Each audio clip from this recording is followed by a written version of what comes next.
Salut Siam, j'espère que tu vas bien. Alors ça fait un moment que j'avais pas fait de vidéo sur cette chaîne, étant donné que j'avais terminé mon voyage en Asie du Sud-Est et je suis revenu m'installer en France en 2018. J'ai pas vraiment voyagé depuis. Et là, on est donc le 7 avril 2026 et demain matin, je pars pour l'Espagne pour marcher sur les chemins de Compostelle. C'est une démarche un petit peu introspective pour faire aussi une rupture dans ma vie suite à on va dire un point un peu douloureux, on va dire, sur le plan professionnel, et pour faire un peu une transition aussi comme ça dans ma vie. Donc je vais marcher sur les chemins de Compostelle pour faire un petit peu le deuil de tout un chapitre de ma vie et pour passer à autre chose, accueillir le changement. Donc demain, je prends un bus de Toulouse jusqu'à Bilbao en Espagne. Alors l'idée de ce voyage, c'est de partir seul, de passer du temps pour introspecter, pour réfléchir à ma vie et puis pour comme ça voir un petit peu ce que je ferai par la suite, surtout sur le plan professionnel. L'idée, c'est de marcher le plus possible de Bilbao au nord-est de l'Espagne jusqu'à l'ouest, jusqu'à Saint-Jacques-de-Compostelle idéalement. Maintenant, il y a des grandes chances que j'aille pas jusqu'au bout et que je ne fasse qu'une partie de ce chemin sur la première fois, parce que j'ai pas mal de contraintes à gérer. La première contrainte, c'est que j'ai un genou qui est un petit peu pourri, on va dire, à cause de la maladie de Lyme que j'ai eue il y a 20 ans. Et donc une opération du genou qui fait que j'ai des douleurs au genou un petit peu tous les jours. L'autre contrainte, c'est que j'ai un gros sac que je suis en train de préparer qui va faire 15 kilos. Donc en appuyant sur le genou, ça va être d'autant plus compliqué, sachant que le but, c'est d'avoir un sac de maximum 10 kilos recommandé. Alors pourquoi mon sac est aussi lourd malgré que je l'ai énormément optimisé pour qu'il soit le plus léger possible? C'est parce que je vais faire le maximum de bivouac sur le chemin, et j'ai aussi donc une grosse contrainte financière. Donc l'idée, c'est d'aller le moins possible en auberge de jeunesse. L'idée, c'est d'aller à la première grosse ville après Bilbao, qui est Santander, qui est déjà à 100 km. Donc si j'atteins cet objectif, je serai déjà très content. Maintenant, si je dois abandonner en cours de route, c'est ok. De toute façon, je suis dans une démarche de surtout apprendre à encore plus lâcher prise et accepter ce qui se passe au jour le jour. Donc là, demain j'arrive à Bilbao, j'ai booké une auberge de jeunesse, et ensuite ce sera jour après jour, je verrai où je dors, comment, et au fur et à mesure du chemin. Les autres contraintes, c'est que je ne parle pas un mot d'espagnol, donc je prends quand même Google Traduction, on sait jamais s'il y a des pèlerins ou des gens qui ne parlent pas anglais. Autre chose, je ne prends pas d'ordinateur, donc ça va me faire bizarre aussi de déconnecter autant que ça, puisque j'ai l'habitude de passer toute la journée devant l'ordinateur tous les jours. Je vais chercher aussi à ne pas consulter du tout les réseaux sociaux, pareil, pour bien me déconnecter de tout ça. Alors comme j'ai pris un aller simple pour Bilbao, j'ai aucune idée de la durée de ce voyage, entre 2 jours et 2 mois, ça dépend complètement de l'état de mon genou et puis des autres contraintes. En tout cas, on est parti, on se retrouve après 7 heures de bus à Bilbao, let's go.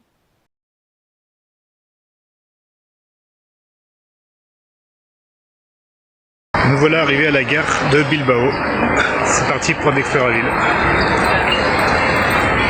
Allez, on est posé pour un premier repas gastronomique, ou presque, un bon sandwich bien dégueulasse. Et puis on a trouvé, voilà, des petits yaourts, des noix, et puis un peu d'eau, et puis on va être bien avec tout ça.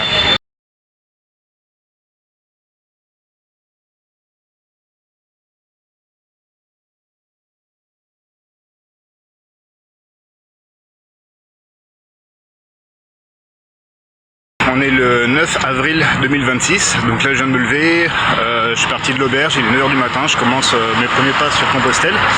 Du coup, toujours à Bilbao, je n'ai pas trop le temps de beaucoup visiter parce que je suis arrivé du coup hier soir. J'ai fait une belle rencontre, Tom, qui est dans la musique, qui fait du rap, c'était bien cool, on a passé la soirée ensemble.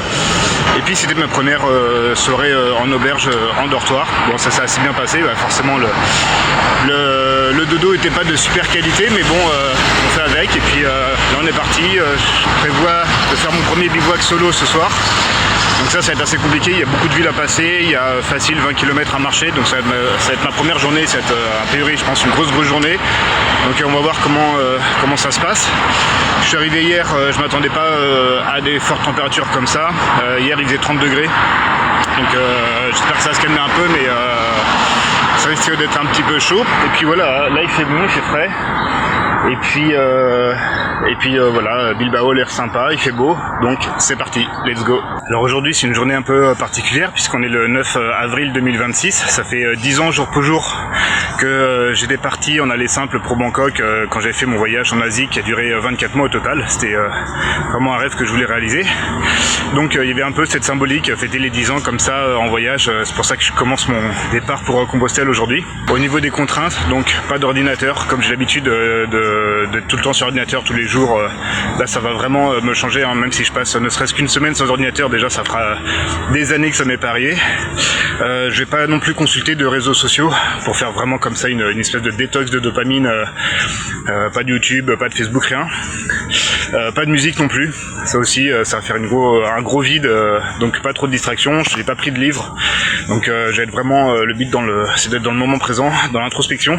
Pour ce qui est du petit déjeuner, c'est rapide et efficace vu que j'en prends pas, donc du coup là ça me dérange pas de marcher complètement à jeun, bien au contraire, le ventre vide comme ça c'est assez agréable. Après avoir marché pendant plus de 6 heures, je vois enfin la mer, mais bon, le décor fait pas rêver, voilà, c'est hyper industriel. Il est 18h, premier soir, je pensais que ça allait être compliqué de trouver un lieu pour faire du bivouac, bah c'est le cas. Et du coup j'ai déjà marché plus de kilomètres que ce que j'avais prévu, pourtant j'avais fait du repérage sur Google Maps, il y a de la verdure derrière moi, mais impossible d'y accéder, ça monte bien. Donc voilà, 18h, je sais pas où est-ce que je vais dormir, mais on va trouver. Je me demande si je vais pas faire une petite nuit blanche.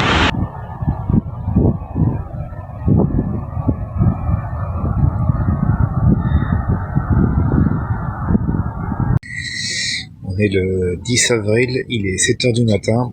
Finalement, j'ai dormi dans la tente. En réalité, j'ai quasiment pas dormi de la nuit, en fait. C'était très compliqué. Du coup, là, je me lève, je remballe tout avant qu'il fasse jour, en fait, pour éviter de me faire repérer par les gens et surtout par les flics.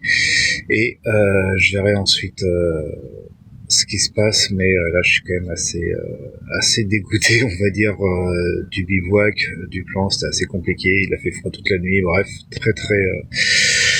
très compliqué. Là du coup j'ai dormi tout habillé pour éviter de sortir le sac de couchage. J'ai même les fringues thermiques et le kawaii. Donc c'était vraiment une nuit de merde. Et ok, j'expliquerai tous les détails juste après. Voilà le spot où j'ai passé la nuit, enfin une partie de la nuit, je sais pas si on voit bien du coup, mais il y a plein de lumière au bout là-bas, parce qu'il y a des habitations, donc c'est vraiment proche, et par là-bas il y a tout un complexe industriel, avec une cheminée qui crèche du feu en permanence, ça fait une ambiance un peu particulière. J'essaye de zoomer un peu pour voir. Voilà, il y a un truc qui crèche du feu là-bas. C'est comme ça depuis hier, ça fait une ambiance un peu bizarre. Donc c'est pas du tout un bon coin pour le bivouac, vu qu'il y a trop de passages sur toute la journée, quoi. Donc voilà, quand le jour se lève, le spot où j'ai posé le bivouac pour cette nuit. Donc voilà, vraiment trop proche des habitations. Et puis par là-bas c'est la même chose. On voit pas trop, mais derrière là-bas il y a encore des habitations, quoi. Sur ce bloc ici où il y a mon sac, je me suis allongé là. Quand il faisait nuit, j'avais toujours pas trouvé de coin de bivouac, et je m'étais dit que j'allais dormir ici à la Belle Étoile. Donc voilà, je me suis allongé directement sur le tapis sur ce bloc, et le truc c'est que jusqu'à 1h30 du matin il y a des gens qui passaient en fait sur ce pont et qui allaient un peu partout sur la plage. Il y avait deux groupes, il y en avait un je crois qui faisait je pense qu'ils pêchaient de nuit, enfin je vois pas ce qu'ils faisaient d'autre, je suis à peu près sûr qu'ils étaient en train de pêcher, donc un peu curieux, mais pourquoi pas. Et il y avait un autre groupe qui passait, ils ont scanné toute la plage en fait avec un détecteur de métaux, donc ils ont dû commencer vers 10h30 jusqu'à 1h30 du matin. Voilà, chacun ses activités, hein, je juge pas. Mais du coup, j'arrivais pas à fermer l'œil et à ce moment-là, il a commencé à avoir quelques nuages. À 1h30 du matin, j'ai décidé finalement d'aller poser la tente une fois que tous les gens étaient rentrés. Donc je me demandais est-ce que j'allais me poser plus par là-bas. Et finalement, je suis repris par le chemin qu'on voit pas mais qui est derrière là-bas, au pied de l'arbre. Et donc de 1h30 jusqu'à 2h40, hein, le temps de chercher le spot, d'installer la tente en mode furtif dans le noir, sans lampe, sans faire de bruit, etc. pour pas se faire griller. Et du coup, voilà, je me suis couché à 2h40, mais j'ai pas vraiment fermé l'œil de la nuit. Il faisait froid même dans la tente. J'ai pas sorti le sac de couchage pour pas avoir le replier le lendemain matin si je devais partir en urgence. En fait, j'avais mis le réveil à 7h pour me lever avant que des gens arrivent, voilà, pour pas se faire griller, notamment par la police. Donc voilà, c'était une nuit quand même bien pourrie. Ça m'a un peu calmé là, sur le bivouac. De toute façon, tout ça c'était pas du tout prévu comme ça à la base. Mais bon, on s'en est bien sorti et puis je vais voir pour la suite.